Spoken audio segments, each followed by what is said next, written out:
What happens when a country music star who clawed his way out of addiction and prison sits across from a talk show host who's convinced she knows better than everyone else? What you're about to see isn't just an awkward interview or a tense moment. It is one of the most explosive confrontations ever broadcast on daytime television. Jelly Roll, the tattooed giant with the voice of a poet and the heart of a social worker, walked onto The View expecting a straightforward conversation about his music and the extraordinary journey that took him from jail cells to the top of the charts. Instead, he found himself sitting across from Joy Behar, who seemed determined to dismantle him piece by piece on national television. This isn't your usual interview gone wrong. This is a lesson in how one person's ego can push someone too far. Before we dive into what happened, hit that subscribe button and drop a comment, because trust me, you're going to have opinions after this one. The studio lights blazed hot that Tuesday morning as Jelly Roll adjusted his black button-down and settled into the iconic View chair. The audience buzzed with excitement. Many longtime fans who had followed his transformation from troubled past to chart-topping success. Whoopi Goldberg had just wrapped the opening segment, and the room was electric. Jelly Roll Real name Jason DeFord had been looking forward to this moment. A chance to talk about his new album, his work in criminal justice reform, and maybe inspire someone watching who felt stuck in their own darkness. Our next guest has had one heck of a journey, Whoopi said warmly. From spending time behind bars to topping the country charts, please welcome Jelly Roll. The audience erupted. Jelly Roll waved with that genuine, disarming smile that made people root for him instantly. His voice, deep and southern, carried a kind of honesty you couldn't manufacture. "Thank y'all for having me," he said. "This is surreal. I've watched this show for years." Sarah N. started with light, friendly questions: his tour, his collaborations, the inspiration behind the music. Jelly Roll answered with humility and gratitude, talking about the daughter who motivated him to change and the music that saved his life. "You know," he said, leaning forward slightly, "a lot of folks look at someone like me with tattoos. The past, and they write me off before hearing my story. But everyone has the capacity to change. Everyone." The room was silent, hanging on every word. When Alyssa Farah Griffin asked about his criminal justice advocacy, he lit up, describing programs that support former inmates re-entering society. "I've been where they are," he said. "I know what it's like to feel like society already gave up on you. But people can change. They just need someone willing to believe in them." That was the moment Joy Behar, who had been unusually quiet, wearing a tight, knowing smirk, decided to strike. She leaned forward, voice sugary but sharp enough to cut glass. "Well, that's all very touching," she said, dripping condescension. "But let's be real. You spent years breaking the law. You did drugs. You went in and out of prison. And now you're sitting here acting like an expert on rehabilitation." The air drained from the room. Jelly Roll's smile faded, but he kept his composure. "I think my experience gives me a unique perspective," he said evenly. "I'm not claiming to be an expert, just someone who lived it and wants to help others avoid the same mistakes." Joy wasn't finished. She leaned back, arms crossed, that self-satisfied expression growing. "But don't you think it's a little convenient," she pressed, "that now that you're famous and making money, suddenly you're reformed? I mean, how do we know this isn't just good PR?" Cameras zoomed in as Jelly Roll's jaw tightened. His hands balled into fists for a heartbeat before he forced them to relax. The other co-hosts shifted uncomfortably. "Joy," he said slowly, his tone carrying a warning known to anyone familiar with him. "This isn't PR. This is my life. These aren't talking points. These are real experiences that shaped me." But Joy had that predatory gleam in her eye. She smelled blood, and she was going in for the kill. Asterisk. Redemption and second chances, what do those really mean when you're sitting pretty with a record deal and sold-out concerts? What about the people you hurt along the way? The communities damaged by the drug trade you were part of? The accusation hung in the air like a storm cloud. Jelly Roll, until now calm and composed, shifted. His breathing deepened. His posture straightened. And in his eyes, a fire was igniting a warning that Joy had crossed a line she shouldn't have. "You want to talk about the people I hurt?" he said, his voice rising, steady but edged with intensity. "Let's talk about them. Let's talk about how I've spent every day since getting clean trying to make amends. Trying to do better, using every bit of influence I have to help people." Joy leaned in, unconcerned or maybe unaware of the danger she'd provoked. But that doesn't undo the damage, does it? That doesn't bring back lives lost to overdoses. The families torn apart. You can't just sing your way out of responsibility. That was it. That was the spark, the careful composure Jelly Roll had maintained for years, shattered in an instant. The man who had mastered patience and self-control now faced someone determined to tear down everything he had. Rebuilt, he rose from his chair so quickly it toppled backward.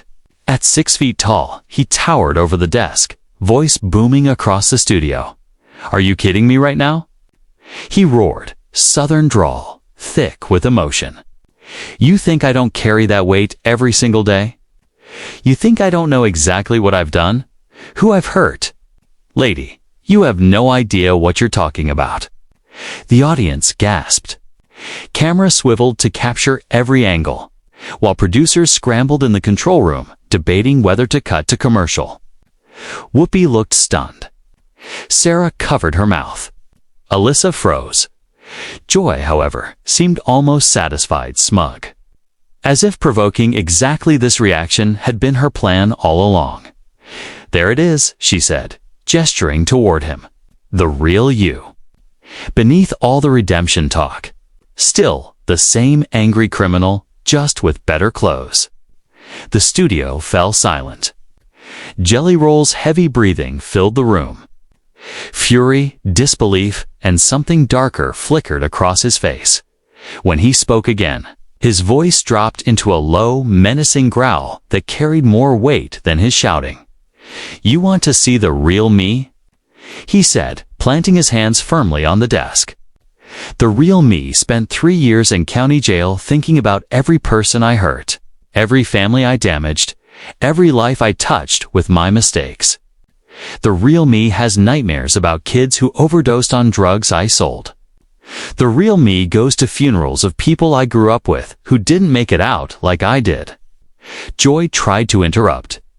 He cut her off with surgical precision. "No, you wanted this conversation, so we're having it. You sit there in your ivory tower judging people like me, but what have you ever sacrificed? What have you ever overcome? You think redemption is a marketing scheme because you've never needed it?" The camera zoomed in on Joy. For the first time, her smug mask cracked. Uncomfortable, defensive, vulnerable. "I'm just asking the hard questions," she muttered, voice wavering. "Someone has to hold people accountable. Accountable." Jelly Roll's laugh was hollow, sharp, terrifying. "You think you're holding me accountable? I hold myself accountable every single day. I work with organizations that help addicts get clean. I visit prisons to talk to kids making the same mistakes I made. Every choice I make, I face the consequences. That's accountability. Asterisk, I donate money to families who lost loved ones to overdoses." Jelly Roll said, his voice steady but edged with fire. "What exactly are you doing to make the world better besides sitting here tearing people down?" Whoopi finally found her voice, trying to regain some control of the spiraling situation. But Jelly Roll's focus didn't waver. His eyes locked on Joy. "You know the difference between me and you," he said, leaning forward. "I admit when I'm wrong. I own my mistakes.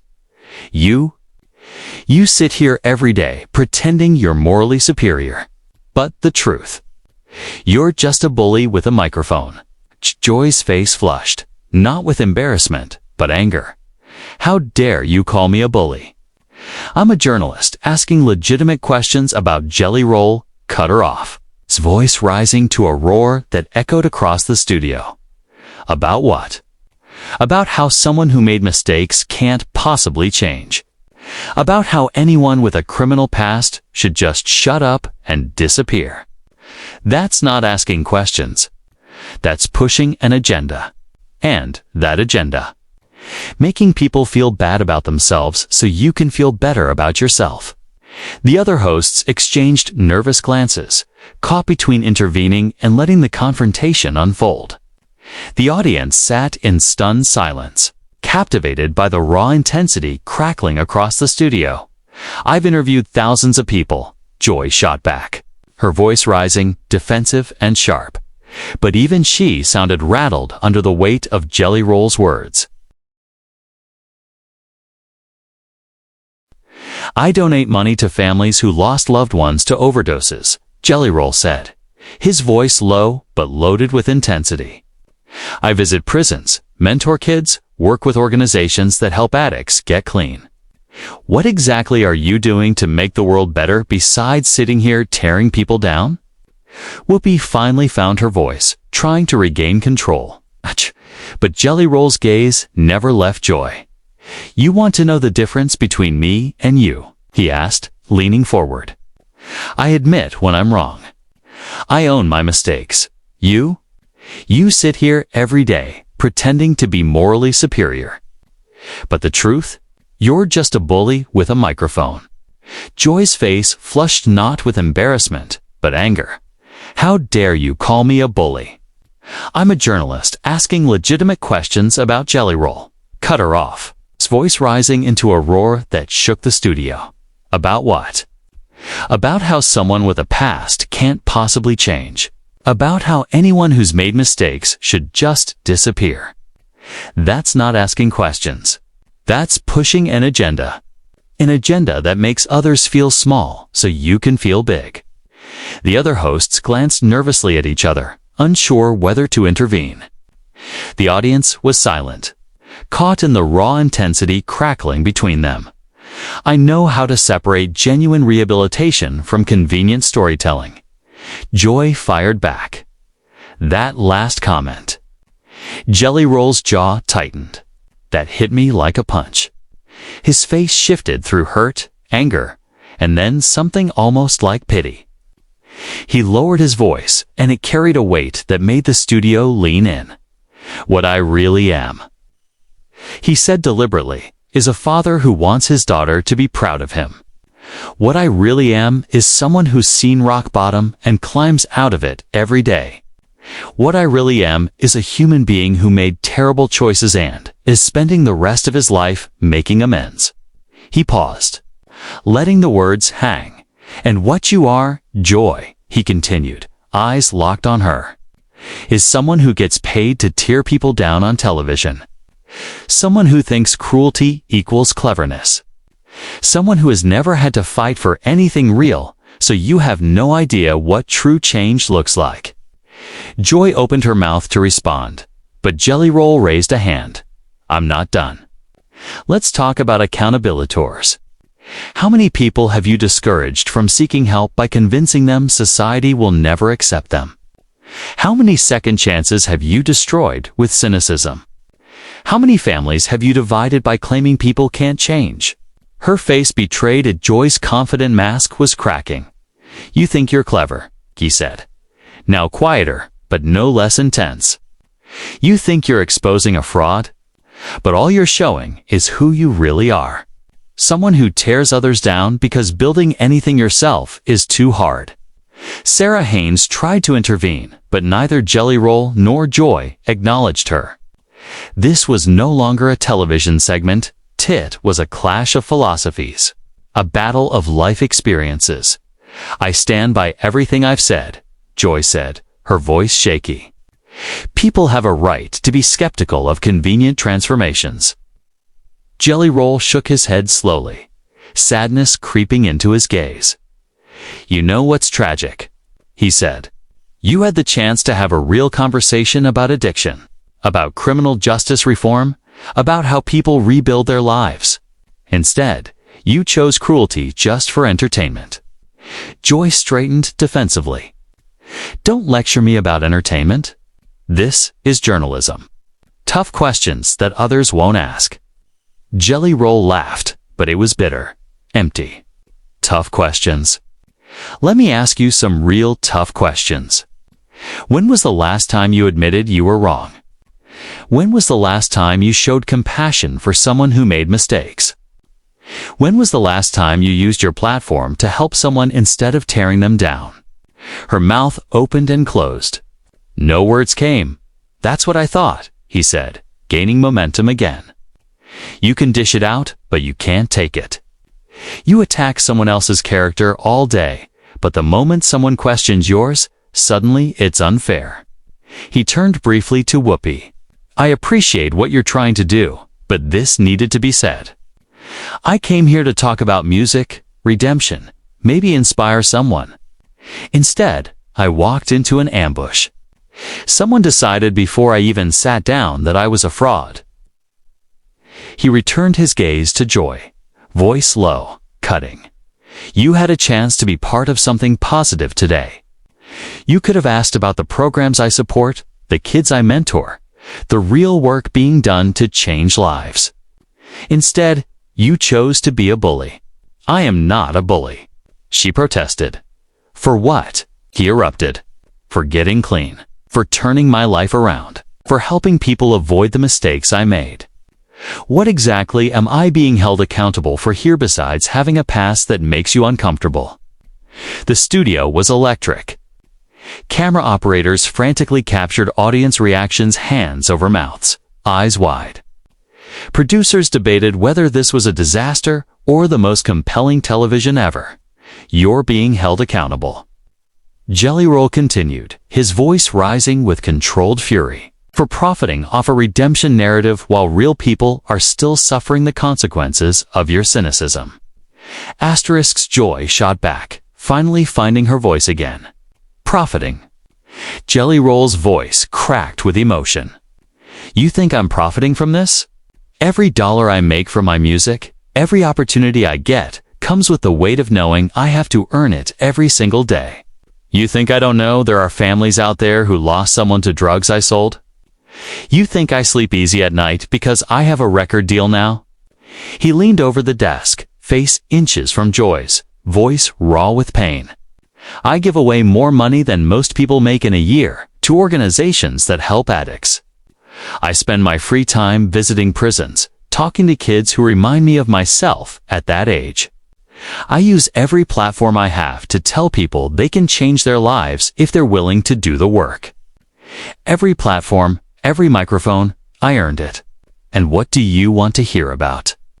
You don't want to hear any of that because it doesn't fit your narrative. You've already decided who I am, and no amount of evidence will change your mind. Evidence. Joy scoffed. What evidence? Some charitable donations and a few prison visits. That's supposed to erase everything you did. The words hit the studio like lightning. Jelly Roll straightened slowly, eyes locking on Joy, not with anger this time, but with something deeper, heavier, more profound. No, he said quietly. Nothing can erase what I did. Nothing can bring back the people who died because of choices I made. Nothing can undo the families I helped destroy or the communities I harmed. And you know what? I live with that every single day. His voice grew stronger, but it wasn't the shouting from before. It was steadier, filled with a quiet intensity that cut through the tension. What you're really asking, he continued, is whether I deserve forgiveness, whether I deserve redemption.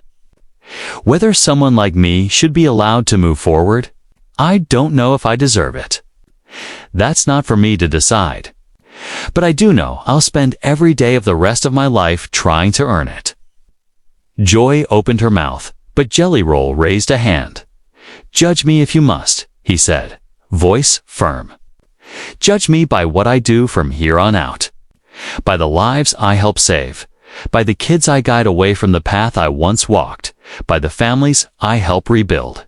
Don't judge me by who I was, judge me by who I'm becoming. The studio fell silent. Even Joy seemed struck speechless by the raw honesty in his words. For a brief moment, her expression hinted at shame. "You came at me thinking you'd expose a fraud," Key said, voice steady, commanding. "But all you've exposed is your own inability to believe people can change. Your cynicism. Your need to tear others down to feel superior."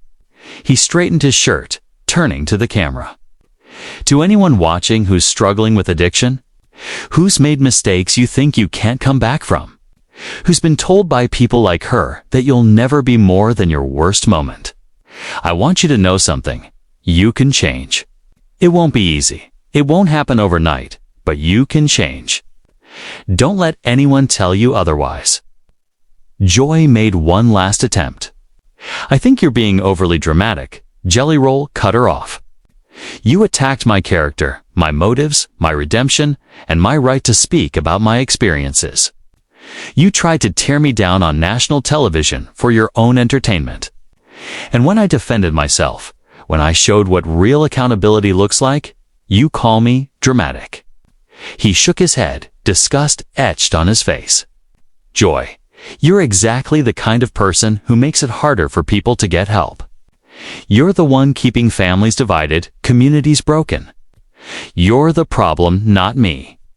Turning to Whoopi, he said, "Thank you for having me on the show. I'm sorry it turned into this. But I will not apologize for defending myself against someone who came at me with nothing but malice and prejudice." The camera lingered on Joy one final time as Jelly Roll gathered himself to leave. She looked smaller somehow than at the beginning of the interview. Someone who had just realized she'd crossed a line that shouldn't have been crossed. "Wait," she called. But Jelly Roll didn't turn. "We're done here," he said over his shoulder, his voice final. "I came here to talk about redemption and hope, and you turned it into an attack. That's on you, not me." As he walked off the set, the audience sat in stunned silence. The other hosts looked shell-shocked, processing what had just unfolded. And Joy sat alone, a quiet shadow of her former confidence, learning a harsh lesson about the power of words and the danger of pushing someone too far. What began as a routine interview had transformed into a profound confrontation, clash of philosophies.